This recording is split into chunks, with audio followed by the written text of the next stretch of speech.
On this edition of In the Gun, Rich Rodriguez speaks ahead of spring practice as we get ready for the second year of his tenure. All that and more on this edition of ITG. Caution, this podcast contains bad jokes, optimism, and a healthy disdain for Pat Narduzzi. Watching it may increase your actual knowledge of actual football. ITG. All the pieces are in place for us to have a chance to win it all. And we're the three best friends that anybody could have. There's Owen Schmitt in the building. Like a runaway beer truck down the sidelines. Sure, where's he in? He in here, Jed Drenning? I'm not much of an athlete. The thing that's non-negotiable is playing hard and playing tough. And Wesley, Valen, Uhler. You are in the gun. Because once you enter this family, there's no getting out. In the Gun, episode 328 of your new favorite WVU football podcast. I'm your host, Wes Uhler, flanked as always by the best teammates in the business. Pardon me. I'm so excited. I haven't been on the show here in a couple weeks. I've forgotten how to talk. Best teammates in the business. The signal caller, Jed Drenning, with me on this one. And Jed, a whole bunch has happened since we last talked, partner. My goodness, I'm back from the scouting combine in Indianapolis. If you look over my shoulder here, I've got my blown up USA Today sports page of America winning the gold medal against the Canadians. Which one, you ask? Both of them, because we did it twice, baby. The men's and the women's. Hockey supremacy. How you doing? Been waiting to get that out of my system here on the show for a couple weeks. Jed, it's good to be back, partner. How we doing? I've missed you. Well, yeah, a couple gold medals since last we met. Went over a ranked team by the men's team since we met, and I was commenting on your wardrobe. I dig it, man. I'm jealous now. I want me some combine swag.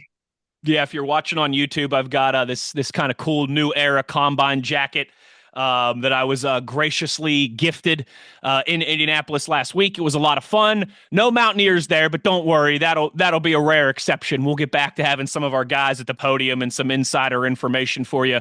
But we do have plenty to get to on this episode of ITG as Rich Rodriguez took the podium to preview spring ball. We'll get into all of that here in just a minute. But it takes a village to make this possible, and we have the best one in the business here. Big shout out to Toothman Ford, JR, everybody there at Team Toothman. We all know cars cost less in Grafton. A big thank you to our guy Rick Lewis and Fortis for roof performance and financial certainty guaranteed. You got to visit fortis.us.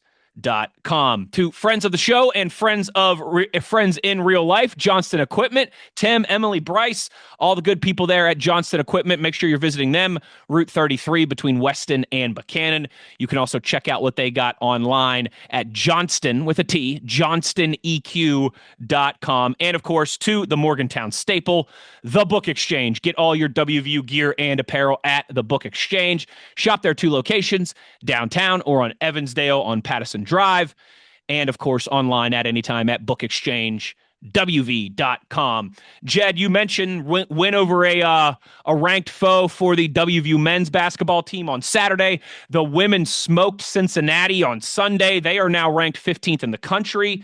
The men getting the win over number 19 BYU. I was there, Jed, with my wife and a bunch of our friends. Had a great time. It was actually my 35th birthday on Saturday, so I've always in my life, Jed, like the one of the things left, you're not asking for much, I don't think, on your birthdays once you get into your 30s, but I, in my life, have been to a couple of Penguins hockey games and a couple of WVU basketball games on my birthday, and I swear we always lose. I think I'm like 0-2 or 0-3 at WVU games on my birthday, basketball games, and similar with the Penguins.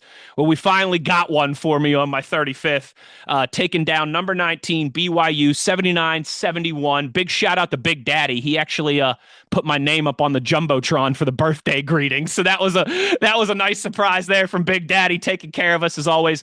But an important win for the Mountaineers, Jed. They are now 17-12 on the season, 8-8 in conference. And You felt like the tournament was slipping away with those 3 straight losses, Utah, TCU, Oklahoma State. But this win against BYU, it gives you a shot. You got to take care of business against Kansas State. That's actually coming up here later tonight as you and I record. That game will be in the books by the time this drops tomorrow. And then at home over the weekend, or Friday night, actually, pardon me, for Senior Day against UCF. So you win those last 2. You finish 10-8 in the conference. You've got a good shot.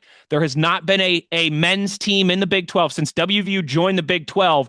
There has not been a Big 12 men's basketball program that finished the regular season with a winning record in conference and got left out of the dance. So important if you could take care of these next 2. Now, we know we were a historic snub last year, but Jed, 17-2, first 29 games for Ross Hodge. Funny enough, same exact record for DeVries last year through his first 17-12. 17-12, pardon me. And so here we are. Big win against BYU, top 20 win on Saturday, puts you back on the bubble, and you've got an opportunity now to play your way into the tournament. I think the missed opportunities early in the season in non-league play kind of cost us more than we even expected, putting us in the conversation like you're talking about. Might we become the only team with a winning record since we joined the Big 12 in 2012, 2013 to get snubbed with a winning record potentially in conference play if that's how it shakes out? Well, if so, it will be in large measure because of that non-league schedule that we didn't fully take advantage of and some of those blown leads you look back at. But I guess the goal would be after last year, and I jokingly told Tony this, I'm like, look, can you compete well enough to at least put yourself in position to on selection Sunday get bubbed? Because if you haven't even positioned yourself to get bubbed, you didn't have a very good year. But if you're at least in position to get bubbed, and of course, I'm talking about Bubba Cunningham last year. Bubba Cunningham. Then you probably had a pretty competitive year. Now, anything above Bubba, beyond Bubba, is icing on the cake. And don't you get the sense with the combination of surprise wins and missed opportunities, this is on some level going to come down to what we do in the tournament, right? I mean, how deep can we push? I mean, if this is one of those one and done deals, not so good, right? But it had me doing some digging. And of course, I don't speak basketball as a primary language, as you know, Wes.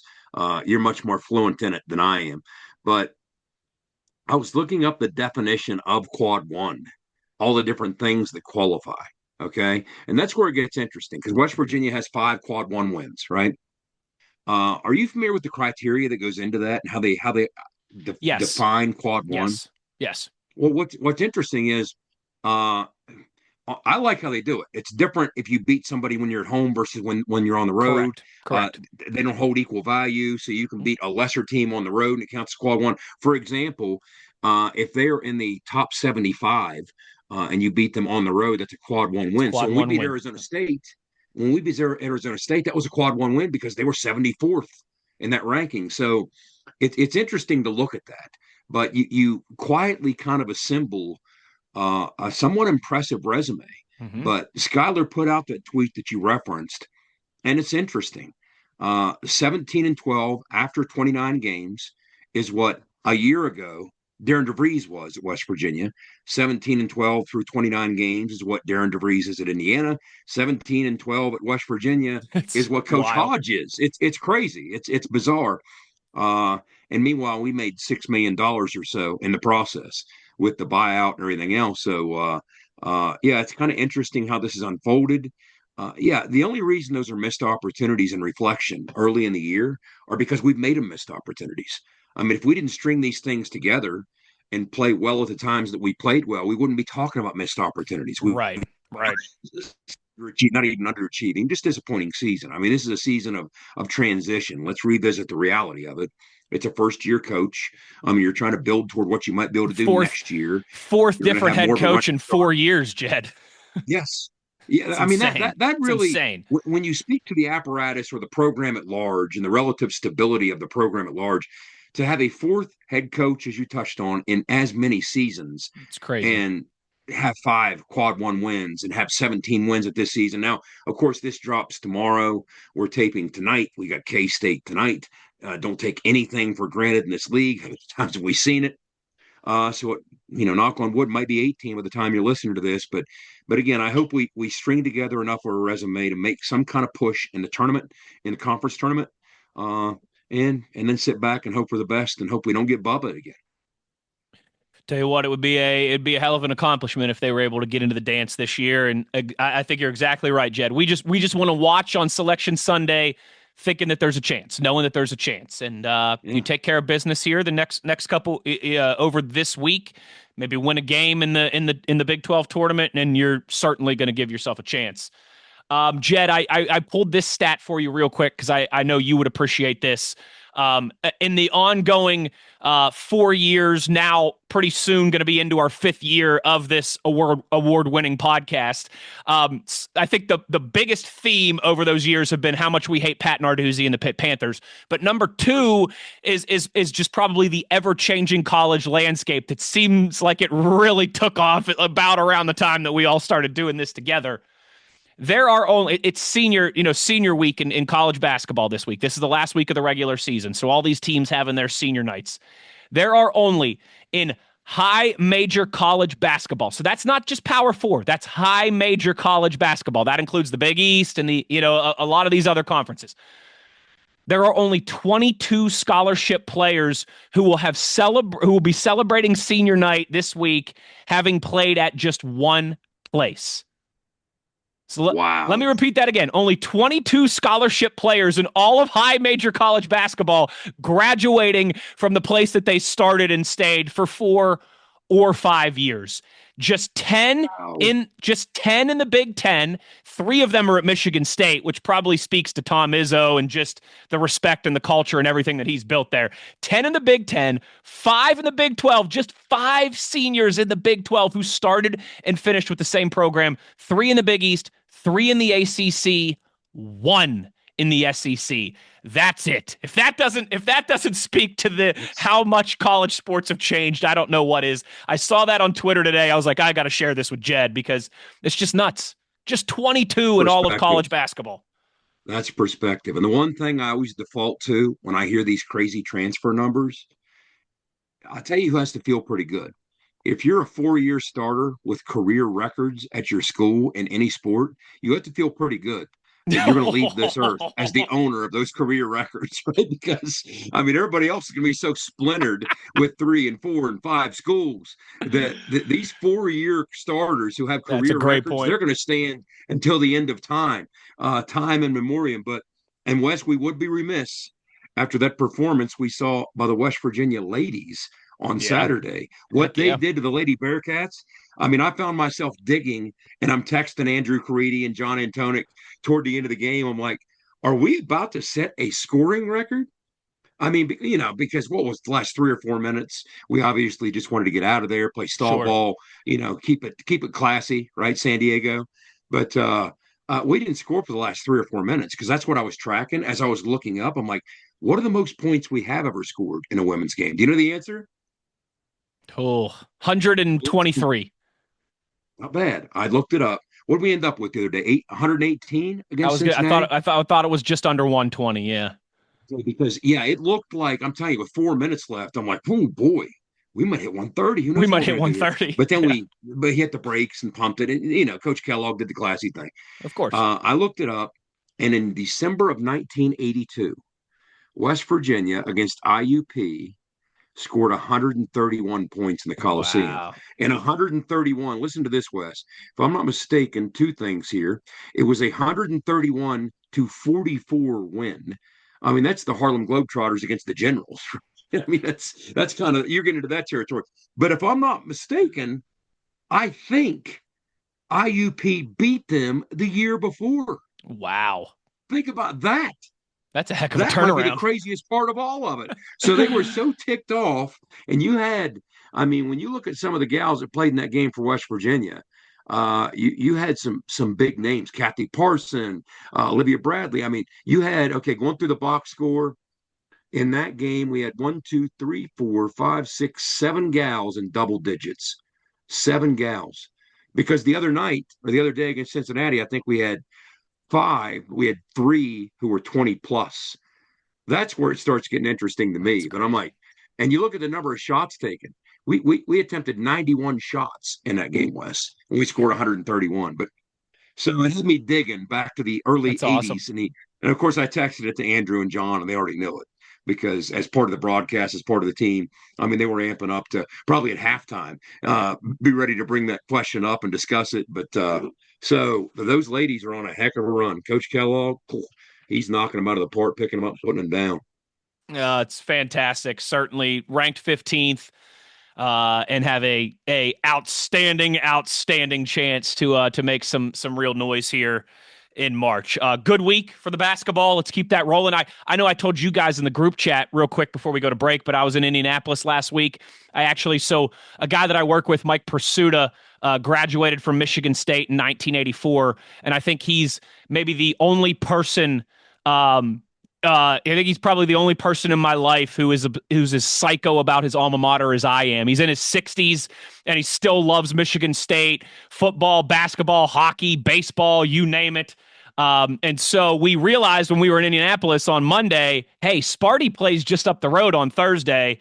He was able to get us some tickets. We went to Mackey Arena there at Purdue, number 8 Purdue against number 13 Michigan State.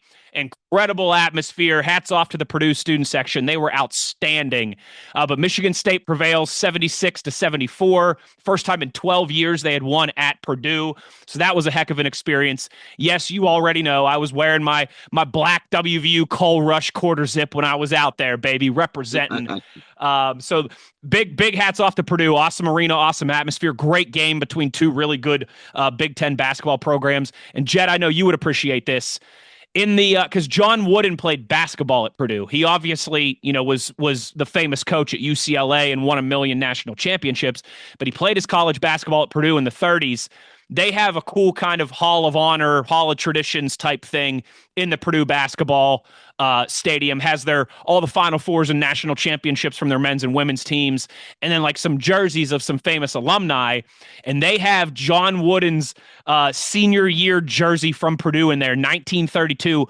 Drew Brees bought it in an auction for like $300,000 and donated it back to the basketball program. And so they have it hanging like in an encased like plexiglass and everything shadow box in the concourse there at the stadium, which was pretty stinking cool too. And just kind of the story behind it of like Drew Brees being like, I got to buy this and return it back to the university. So that was pretty cool. That was a fun way to spend my Thursday night.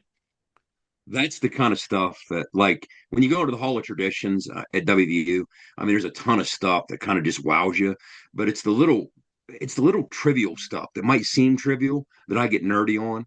Like one of them is like a road trip we took on the train in 1940, and it has the breakfast menu served to the team, and I'm like, I get off on that kind of stuff. That kind of stuff is so neat. Those antiquated little nuggets. But now this has become our weekly Michigan State segment, I guess, on the show. Because if you remember, Wes, we mentioned Kirk Gibson a couple episodes ago. We sure did. Now, I don't know how I forgot this, but yes, he did go to Michigan State. He's in the college football Hall of Fame. He's in the College Football Hall of Fame. As a receiver. Yep. Yeah, he has like 120 career catches, which was back when he played dynamic, explosive. If you go back and watch some of his college football highlights, he plays wide receiver like a linebacker. Like he catches the ball and he immediately looks for somebody to run over. It's hilarious. It's incredible. Because he was averaging like 20 yards a catch or something. But I'll close with this, and we can toss the break. Of course, I lived on Michigan State's campus for a while, taking some law classes. I lived in Butterfield Hall on Michigan State's campus, which was the same dormitory that James Caan lived in. Okay. And the only reason I know that is I remember one year at homecoming, I didn't see him. I missed him. But James Caan stopped back in to visit up at the front office at Butterfield Hall. And I always told myself, yeah, I got his room. I'd always say I had the best bathroom in the whole building. It's me the best room. It was by the bathroom on the first floor. So, because he had a communal bathroom, right? Sure. But when I was up there, I attended. What are the odds of this? This has only happened 7 or 8 times in the history of college football. And I'll tell you in a minute why this is so strange that I was there for this game. 2 teammates in the history of college football have run for 200 plus yards. It's like 7 or 8 times it's happened ever. All right. One of those times was a Michigan State blowout. This is Nick Saban blowing out Michigan State, right? Joe Paul. Cedric Irvin was one of the Michigan State backs. I'm trying to remember who the other one was. I don't remember. But they had 2 guys go over 200. And one of the other times that happened in the history of college football. Pat White and Steve Slayton against Of Pitt. course. I was there. We 2006. almost did it. We almost did it twice with Rich's first run at West Virginia. I think Quincy was 2 yards away from having us do it twice. So we almost did it twice at West Virginia. But so I've been indirectly involved, or at least got to see 2 of the 7 or 8 in the history of the game that has happened, and that's so strange. But that's pretty good. That's real good. It was a fun week out in Indianapolis, but I'm happy to be back here, and we have got plenty to discuss on the other side as we are getting close to the first spring ball practices for the WVU football team. Rich Rodriguez spoke. We'll discuss what he had to say and kind of give you a little spring ball primer here when we return on the other side. Wes Uhler, Jed Drenning, you are in the gun. For nearly 20 years, Fortis has been the nation's leader in providing guaranteed roof performance programs for commercial buildings. Fortis offers roof performance solutions that feature extensive initial and ongoing reconditioning for commercial buildings as an alternative to traditional replacement, with long-term performance guarantees that are backed by global leader Lloyd's of London. Fortis offers a comprehensive range of roof performance management programs that provide financial security, extend the life of our customers' roofs, and make a significant impact on ROI. Fortis is currently improving performance and increasing ROI for customers at more than 4,800 locations, with more than 140 million square feet protected, including many Fortune 500 companies that have turned to Fortis to save money, gain financial certainty, and extend the life of their existing roofs. Fortis has helped customers save more than $520 million in capital roof replacement costs for an average ROI of over 250%. To learn more, visit fortis.us.com. Fortis, roof performance and financial certainty guaranteed. Nobody supports the blue and gold Mountaineers like Toothman Ford. With over 20 NIL deals and counting, Toothman Ford continues to rally behind our student athletes. And it's time we rally and support the dealer that supports the Mountaineers. Not only does Toothman Ford offer the best prices in the state on pre-owned, their never over MSRP campaign on new Fords guaranteed to save you thousands. Drive with pride all season long, knowing you're supporting the dealer that fuels our Mountaineers. Toothman Ford, where cars cost less, in Grafton and at toothmanford.com. When the sun's just rising and the work won't wait, you need the equipment that works just as hard as you do. Johnson Equipment delivers power, performance, and reliability day in, day out. Whether you're plowing fields, hauling loads, or planting the future, our tractors are built to take it and then some. Strong, reliable, ready. Low rate financing available on select Coyote models. Johnson Equipment, farming made easy. You know, I said this a year ago. We're going to work as hard as we can to bring a championship to West Virginia. You know, it was a tough start at times, but I'm not backing down from that. I still think we can win the Big 12, which is a really good league, and I think we can get in the college football playoff. I think we can win a national championship at West Virginia. It may be difficult, but this can be done. Back in the gun here as we roll along.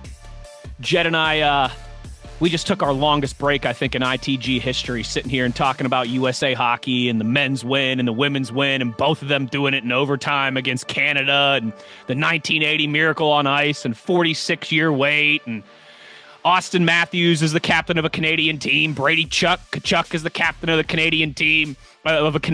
Quinn Hughes was just the captain of a Canadian team, got traded this season. Connor Hellbuck is the goaltender for a Canadian team. Jack Hughes, who scored the golden goal, is dating like the hottest up-and-coming young pop star in Canada. I mean, just I've been waiting for the only thing that I have wanted more than a men's Olympic gold medal in hockey my whole life is a WVU national championship. I've been waiting for this since I was born, particularly since I was like 12 years old and saw the movie Miracle in theaters with my entire hockey team when I was growing up. Oh, I can't get over it, Jed. I know this is in the gun football. I know this happened like over a week ago now at this point, but Jed and I are still fired up, man. I can't believe it. Good times. It's good times. The script writers nailed it. The men and the women's teams do it in the same year, and you have your connection to the women's teams, and it's pretty remarkable, and it's its own story. It's not like 1980. 1980 will forever be its own little unique, of course, story for all the reasons that our amateurs against everybody else's best pros. But now when you get the NHL in the mix, and I didn't realize till you told me that there was this 12-year moratorium on, NHL players being involved because the players union couldn't come. Like, again, that's the biggest missed branding opportunity you could come up with. I mean, wouldn't the NHL want that chance to get people in the United States fired up about hockey? And what fires you up more about hockey and the game on ice than seeing what we saw unfold before our very eyes? I mean, that NHL, you got to get this right. That better never happen again.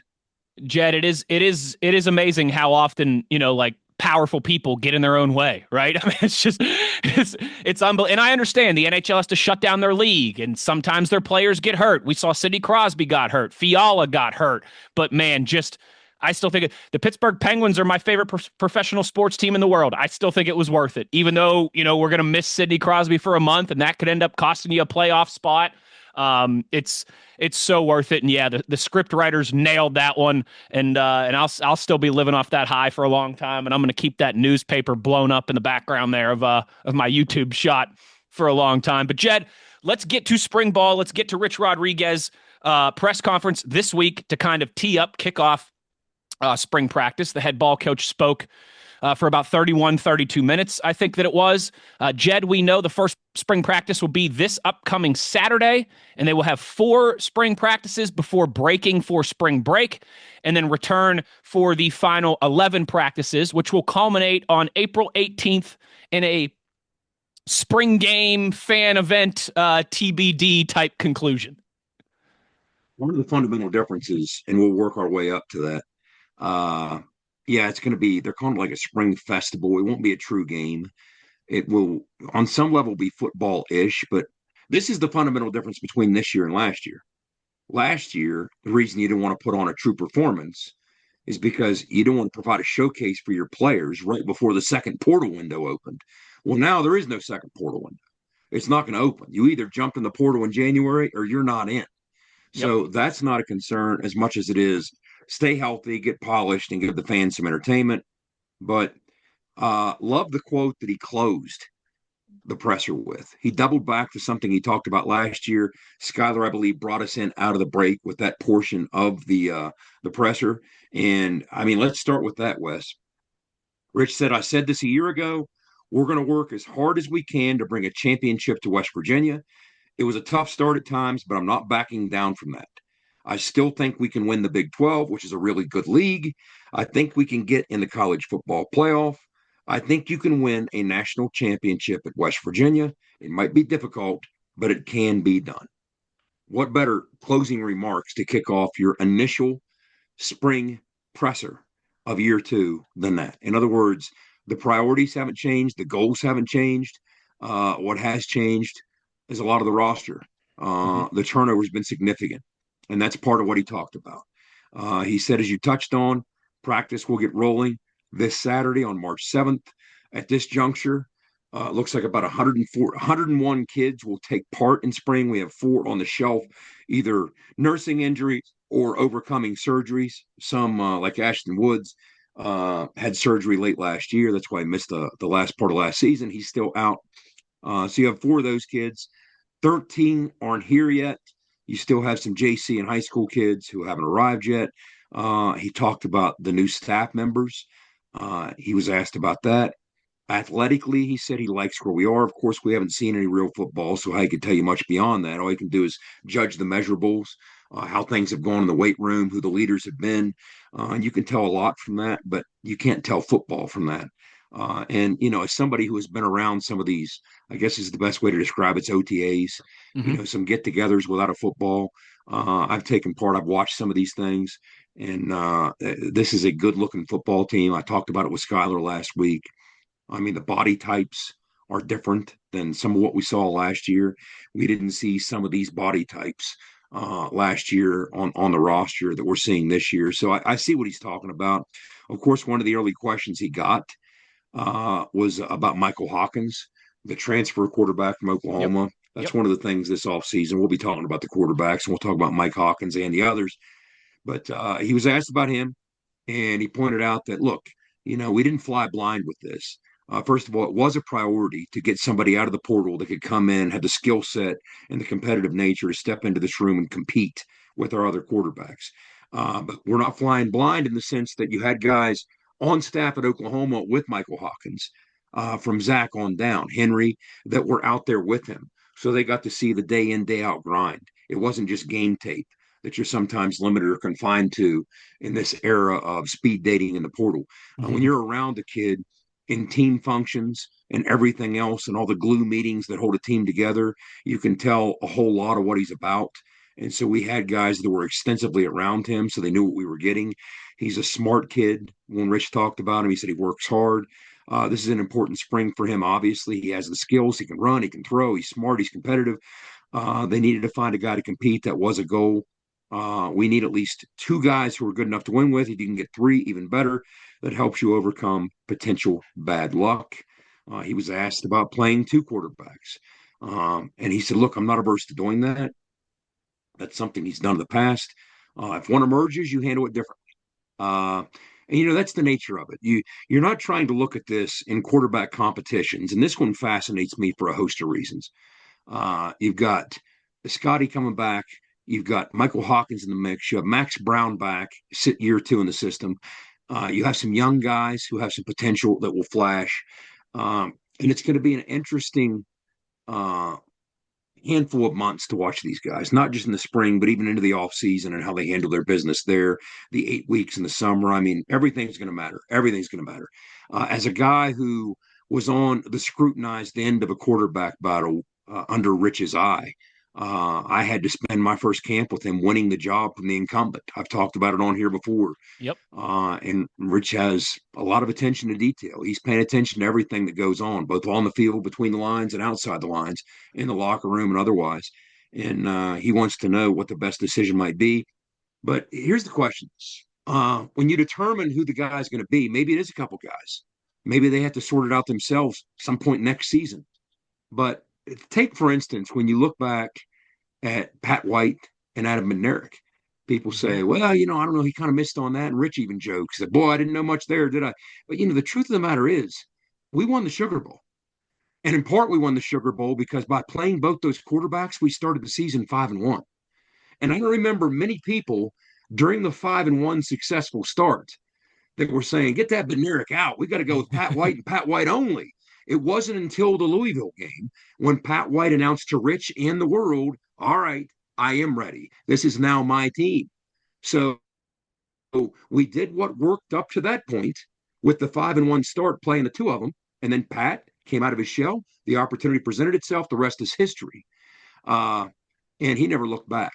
And we became a fundamentally different program from that point forward.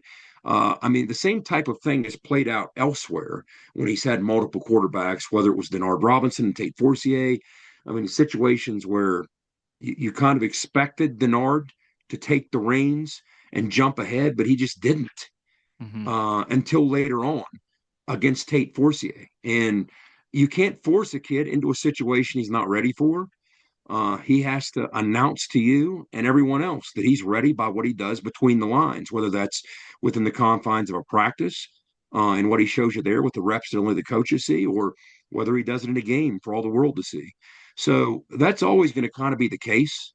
Even Tyler Huff, who transferred in for him his last year at Jack State, Tyler Huff came in, from an FCS program, didn't arrive until the summer. And it wasn't clear cut that Tyler Huff was going to be the guy early on because he was playing catch up against the other quarterbacks the first couple games of the season. But by the second or third game, they repped him enough to recognize, all right, we see enough potential here. We can build around this. We're going to go with you. And the next thing you know, Tyler Huff goes on to win Conference USA Player of the Year. So, again, you don't force the issue.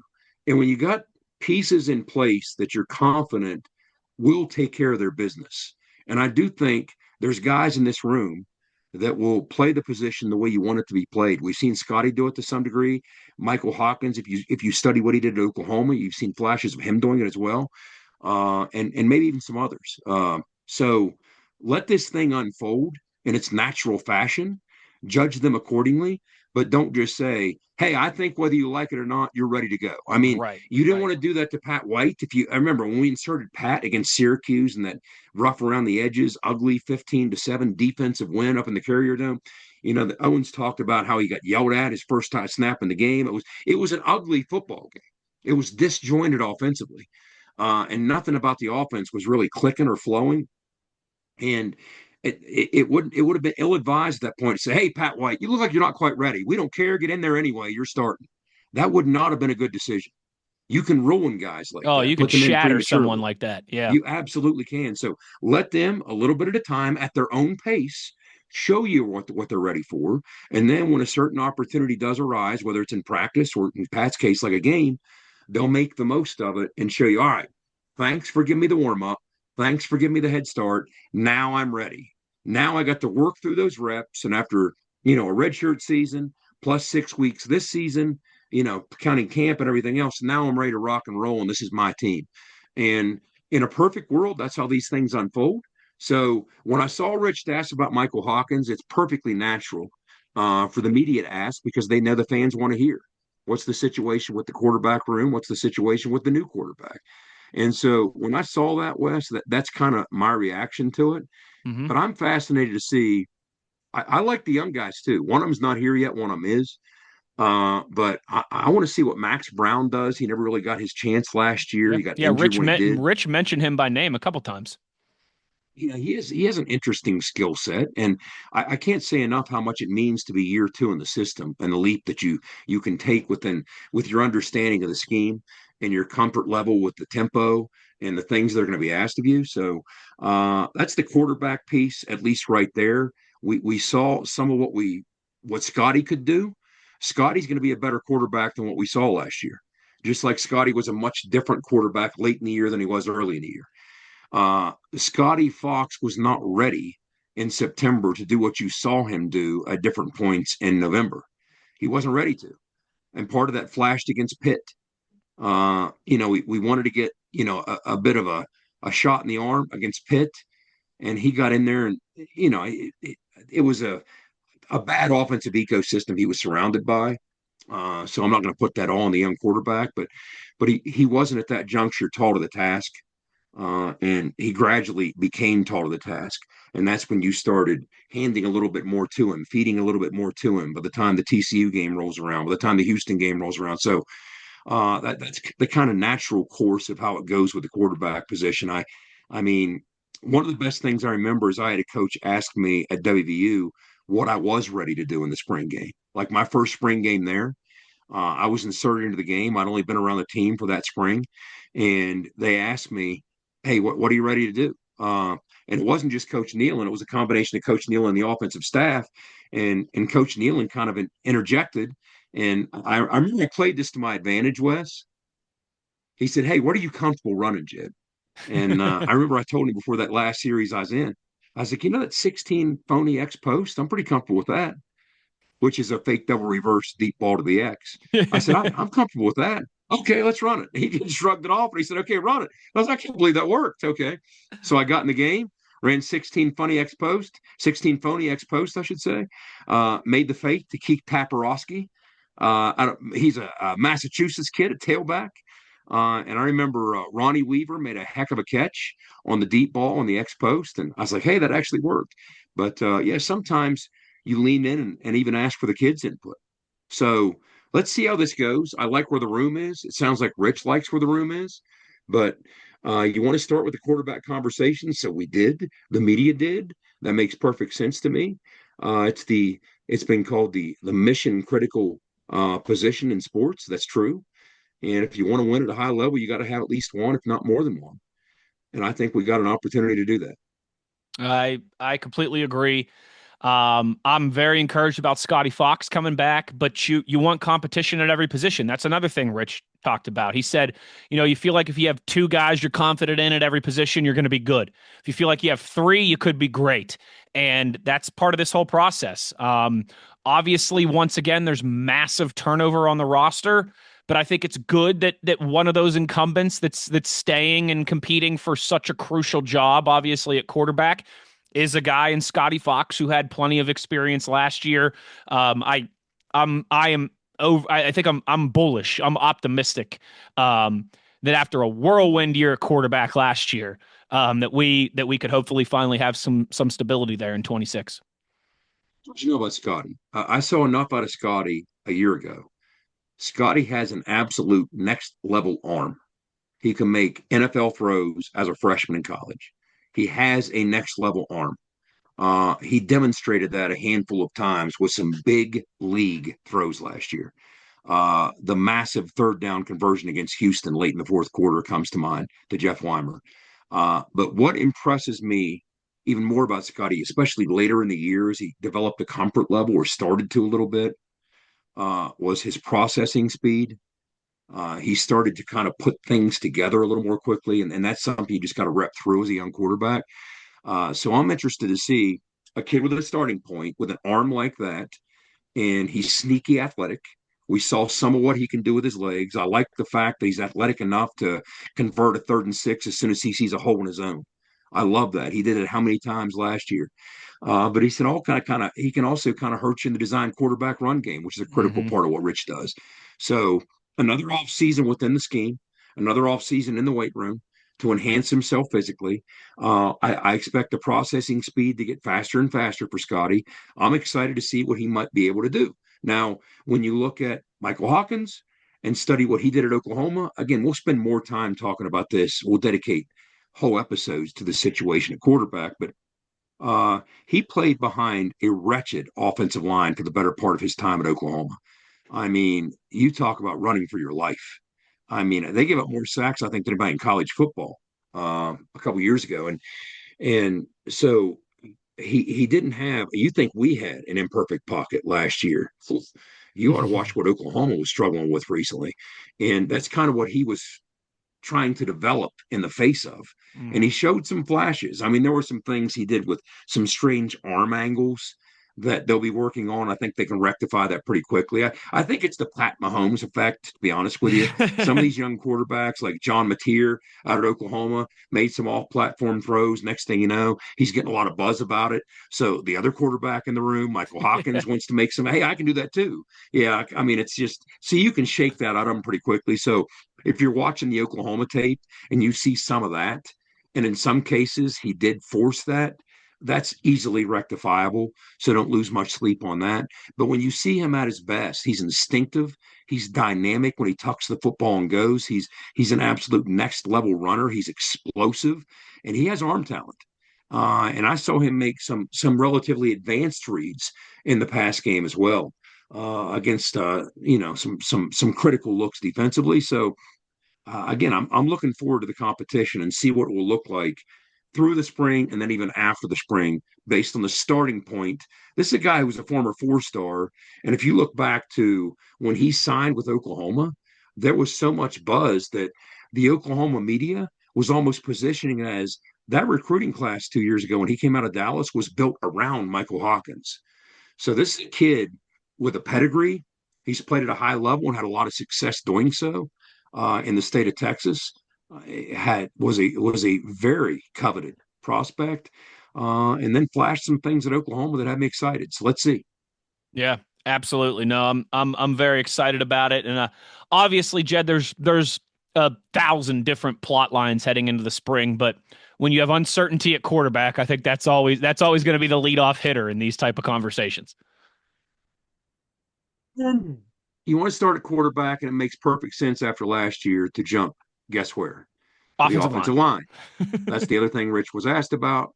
And of course, he accurately pointed out this is a much different situation than what we encountered last year. I mean, we discussed this last year for that first critical portal window in December when we were trying to throw so much together in such a short time. Rich didn't have a staff in place, much less a scouting department.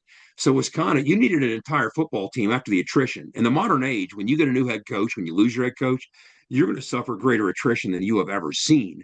So you're going to have record numbers of kids that you're going to need to bring in just to assemble a team. And in trying to do so last December, it was kind of, well, December before last at this point, I should say, it was kind of Rich and Dusty Rutledge and a jar of peanut butter locked in the facilities building trying to, for a couple weeks, put this thing together until he had staff together. 9 of the top 10 offensive linemen in West Virginia's two deep were lost, either to graduation or attrition, because of the transition. So the starting point was different. So we got some kids in the portal, and in large degree, some of it was based on potential more so than a track record, because that was available to us at that juncture. And so you weren't nearly as battle tested, even though you had some upperclassmen transferred in.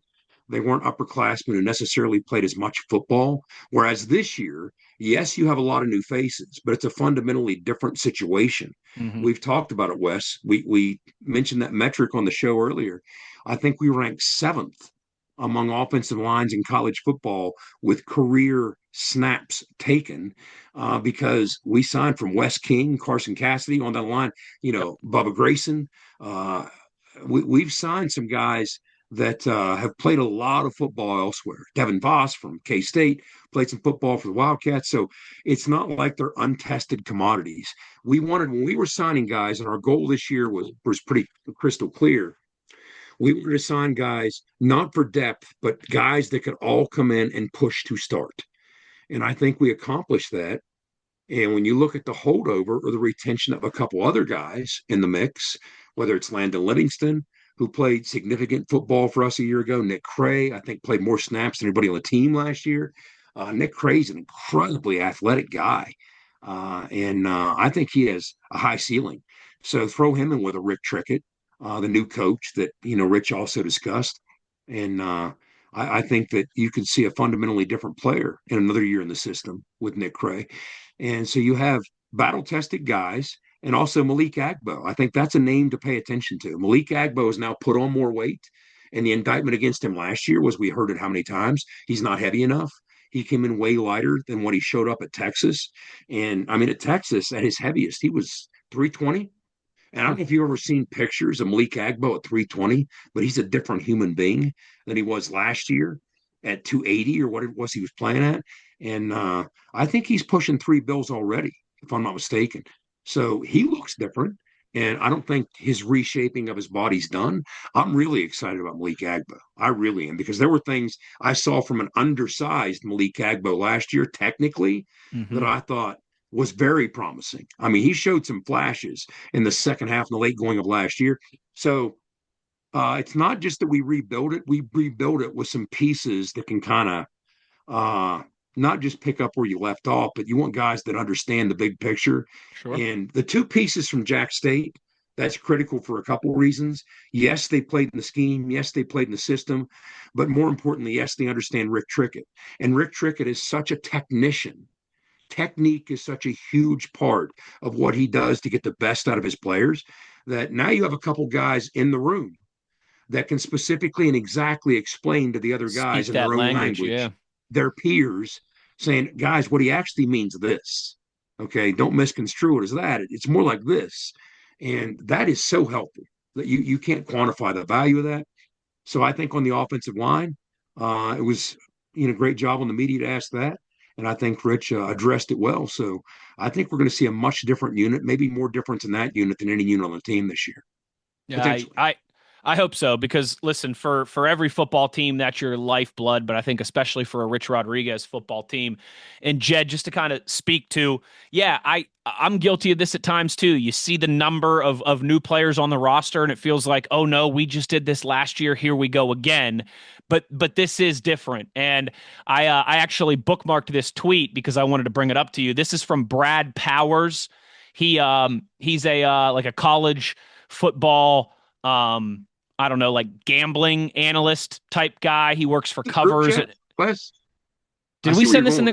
Did we send this in the group chat? But go ahead. I don't know. I know where you're going with this, and I like it. Yeah. He says basically West Virginia only returns 3 starters from last year's team. However, 16 of their transfers were full-time players at their last program, and of their 34 incoming transfers combined for over 1,300 snaps played at the FBS level last year. So it is a heck of a lot of turnover again, but it's more experienced turnover this time around, which, hey, there's still a lot of unknown there. There's still a lot of uncertainty there, but I think you at least are much more clear on the product that you're getting this time around from a coaching staff perspective.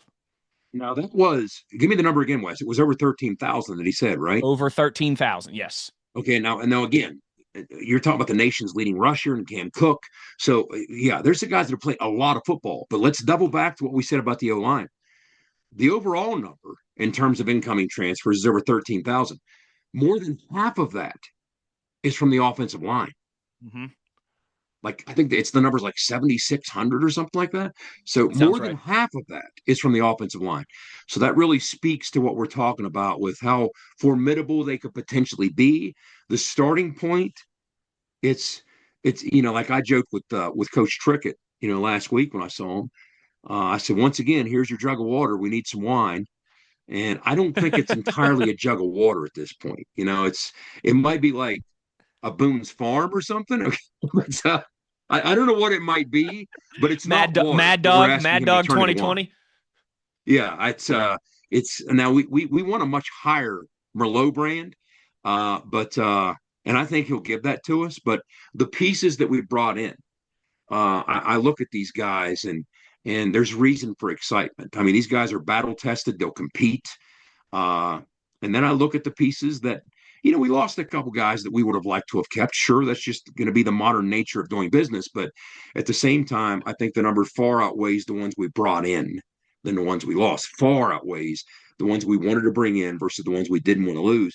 And some of those pieces on the offensive line, like I said, there's two or three names that I think could help us that, suffered through the struggles of last year and this growing pains of year one in 2025. And much like, the 2019 offensive line, before we got Zach Frazier as a freshman in 2020 and started the rebuild.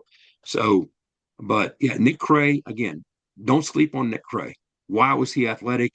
And when you hand Rick Trickett that level of athleticism, he can transform you. He really can, just based on technique alone. And Landon Livingston's a hard-nosed kid. I've always liked Landon. And I mentioned Malik Agbo, and then the new faces. There's plenty to talk about on that offensive line. There's plenty to talk about. It's a much different animal than it was a year ago. And if you want to include the tight end room in the mix, we kind of addressed that as well. Have a little bit of retention. Ryan Ward's one of the key returners, but we signed a couple of critical guys as well. Different guys with different roles and different body types. So there's that.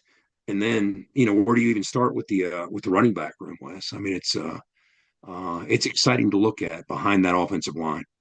It surely is. And, Cam Cook kind of headlining that as you mentioned. But once again, you need more than one. We saw that last year. And hopefully, we're all, I think, very hopeful and optimistic that it's not going to be that same war of attrition that the particularly quarterback and running back groups had, but all of the WVU roster.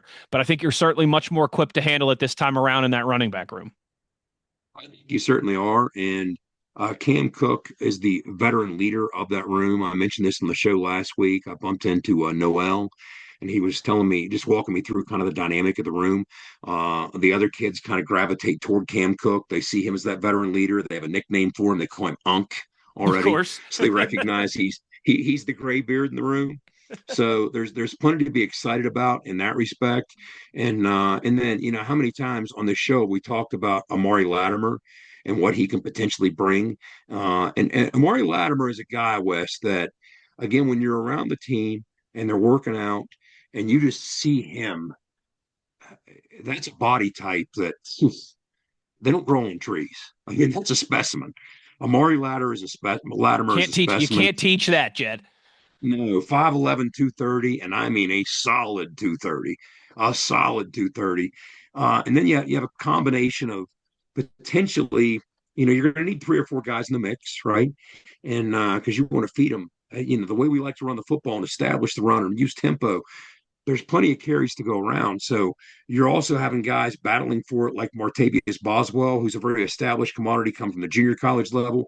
Christopher Talley is another freshman, and he might be the fastest kid in the room, to be honest with you, the most explosive kid in the room as far as potential home run hitters. So there are a lot of guys and reasons to be excited in there. And I just think that you don't want to be afflicted with what hit us last year. And I think that's one of the things that Rich embraced and came into this offseason thinking, look, even if you suffer a critical injury or two, as we did last year in that room. I mean, look what happened last year. I mean, we lost Shaheen, Crazy. and then we have Ty Edwards come out of nowhere for one game. Now, we'll always have the backyard brawl win, but he was gone after the one game. And so there are your two top guys right there out of the mix. So you got to be much deeper than that. And that's one of the things we addressed. Yes, it is. And it did. This is not to like try and throw dirt on anybody who was there last year, but it felt like it was Jaheim White and then a massive kind of gap and fall off to everybody else. And then you lose Jaheim White in just the second game of the season. And it's like, oh no, you're trying to patch the thing together for 10 more games. And Ty Edwards was obviously able to get in there briefly and had an incredible game against Pitt and then sailed off into the sunset as a backyard brawl legend. And then all of a sudden it was like, oh man, we're really kind of, scraping the bottom of the barrel, if you will. That's going to really hamper any team's chances of having success. But again, especially a Rich Rodriguez team and a Rich Rodriguez offense that's predicated so much up front with the offensive line and with that run game. So yeah, you get that moving in the right direction, Jed, and that's a huge piece of the equation in 26. Of course, you got to mention, and Rich was asked about him as well, as Caden Luke, the transfer fullback, bona fide fullback from Arizona, Tucson kid that transferred from Arizona. And I mean, there's a short list of legitimate old school fullbacks in the country playing the game. It's just most system schemes, concepts, and rosters don't call for it anymore. It's been a dying breed for quite some time. And because so many people have kind of asked their tight ends to assume part of that role, or their H-back body types to assume part of that role. But Caden Luke, even though he has played some tight end and things of that nature, he's 5'11", 250. And think of Owen. Owen was a 6'3" dude. People would forget how tall Owen Schmitt was, right? So Owen was 6'3", 250 plus. This kid's kind of packing it into a much smaller frame. He's not even 6 foot, and he's packing 250 pounds into it, and that's how he plays. But he's a true fullback. And just from a creative standpoint, I know that's one of the things Rich is excited about, because just creatively, and he doesn't want to out-scheme himself. That's not the point. But from a physicality standpoint, within the concepts of what you want to do running the football, they're just legitimately, and we'll get Owen to talk about this too when he's back on the show. But there are some things that you can do that are so much different with a true fullback. Just someone who populates the backfield and makes a living attacking downhill through gaps to pave and create space, as opposed to whether it's an attached tight end or a detached tight end or a flex tight end. We've moved so much more, Rich has, to tight ends playing the wing position, because it gives you more versatility in terms of their movement. They can pull one way or the other. But a true fullback in the mix, that's a different animal. And he can also sneak a couple carries here and there. Mm-hmm. But that's a completely different animal. I mean, when you think to some of the struggles that we had a year ago in all these short yardage situations where Rich so famously in the Arizona State game, I think it was in the post game, we can't get that far. And I was recently rewatching the Arizona State game because I like to punish myself. But in those short yardage struggles we had, I went back and revisited some of those through the year recently, and it's just they piled up, and they play such a huge role in the outcome of a football game. And I mean, that TCU game too, Jed. You convert one of those fourth downs in that TCU game, and you might end up winning.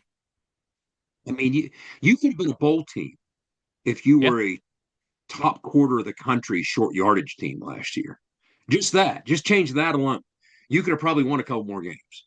I mean, that was so costly to us, and it's so critical, extending drives instead of killing drives. And we are so dedicated with all these moves we're talking about, from the quarterback position to the offensive line, to the tight ends, to the running backs, to the fullbacks. Every one of those is on some level geared toward making us a better team when it comes to moving bodies in obvious down and distance situations that demand you run the football. And I fully expect us to take a massive leap in that respect. But that's kind of how it would round out. He didn't talk as much today, Wes, about the receiver group. But I'm interested to watch that group this year. Part of it, what's going to be critical is a healthy Jaden Bray. Sure. I mean, Jaden Bray that's always been the thing with Jaden. He has such huge potential. The sky's the limit. He's just knock on wood. He's got to stay healthy for us. He's about all the right things. He goes about his business the right way. But when you look at some of the guys that we got in that room, we've talked about Teron Francis out of LSU, such a coveted, dynamic, explosive kid. Prince Strong, the big body kid. He's a very solid addition, and I expect things right out of the gate from him. Played extensively at Boise before getting hurt early last year at USC. That's why I didn't play much for them. Uh, Going across the receiver room, John Nider from UConn. Is he potentially a Jeff Weimer type? I mean, we'll see.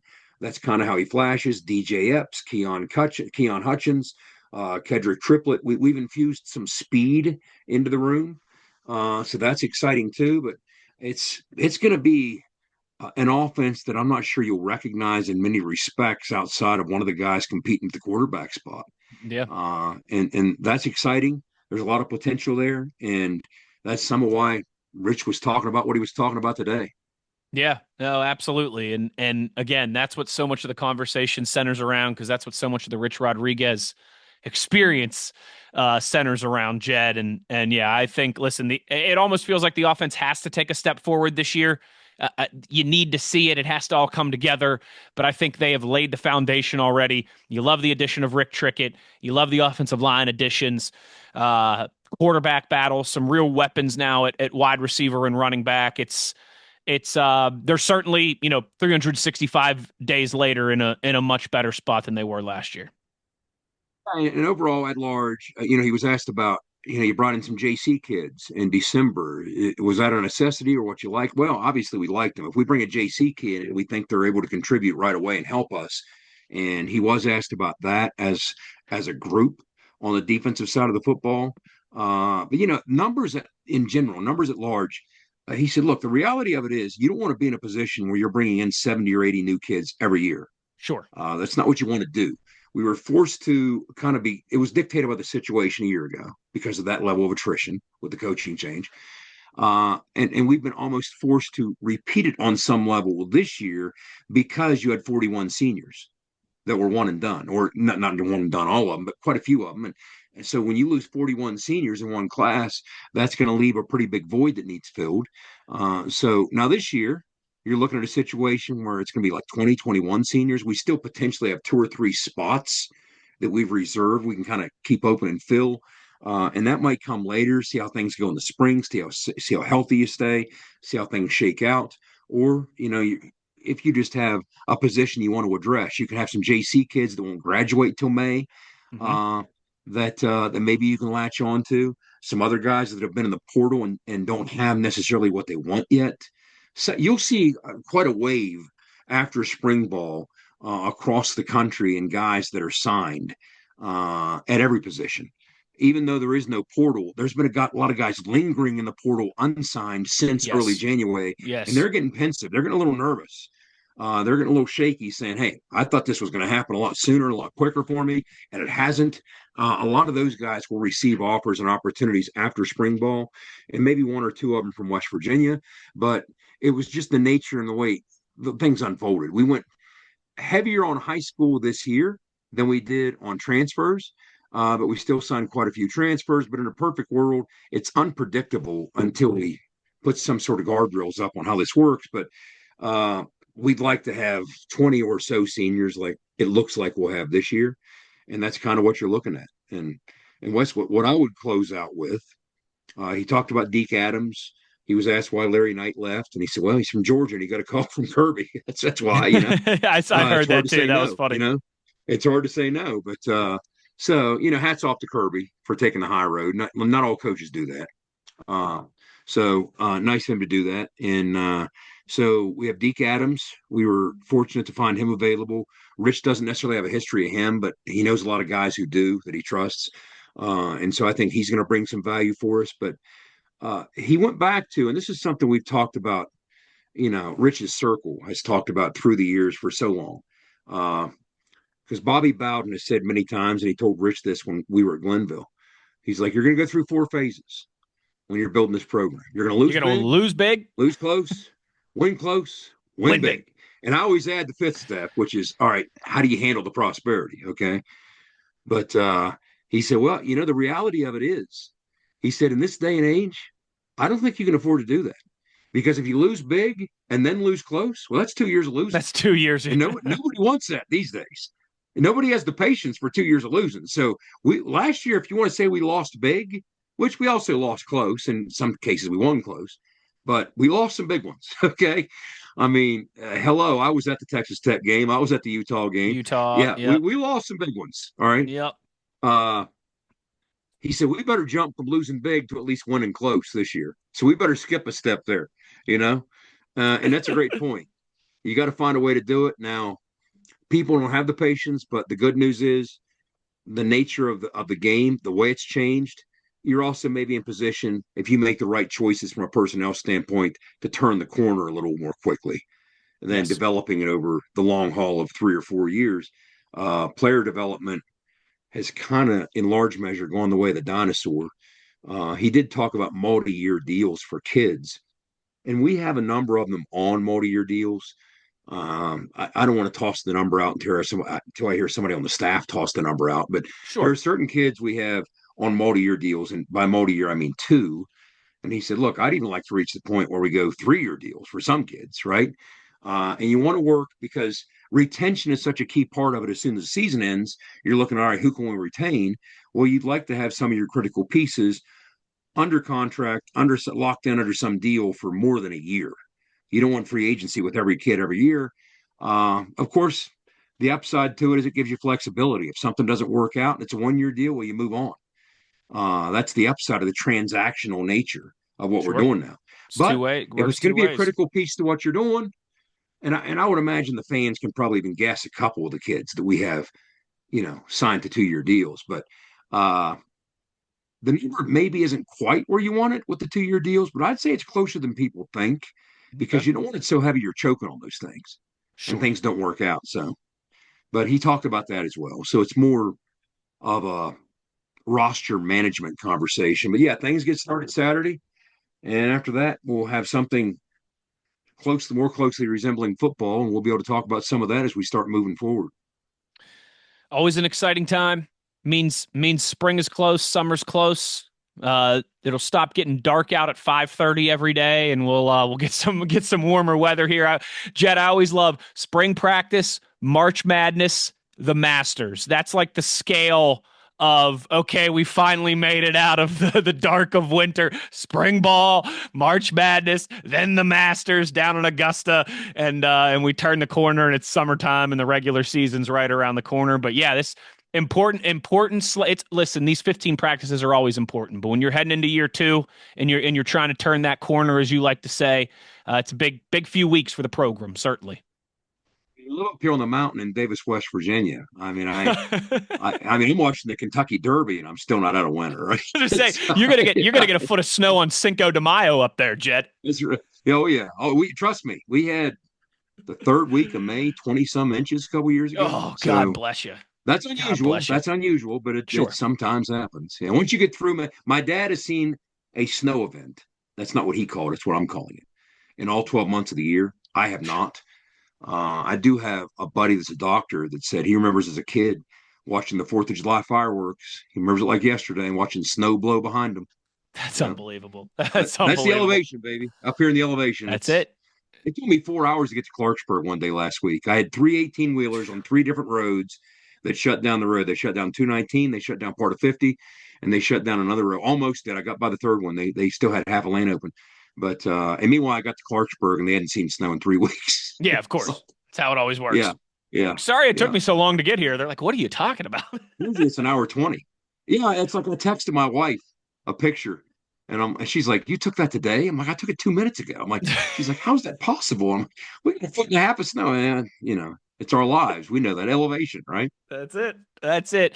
Well, good stuff today, Jed. This was a fun primer for spring ball, and obviously we will have plenty more to come here as we roll along through the month of March and through spring practices. But that will do it for us today. So for the signal caller, Jed Drenning, of course, the beer truck Big O, and our co-host, Mr. Producer, Mr. Do-It-All, Schuyler Callihan, I'm Wes Uhler. The one thing we ask of you is to be an ear and tell an ear about your new favorite WVU football podcast. Take care, everybody. We'll talk to you soon. You've been In the Gun. ITG. The fun doesn't have to stop here. Be sure to hit subscribe and never miss an episode. If you have any questions, suggestions, or feedback, be sure to follow us on X at In the Gun Podcast. Join us again next time. Until then, tell an ear to tell an ear about your new favorite WVU football podcast.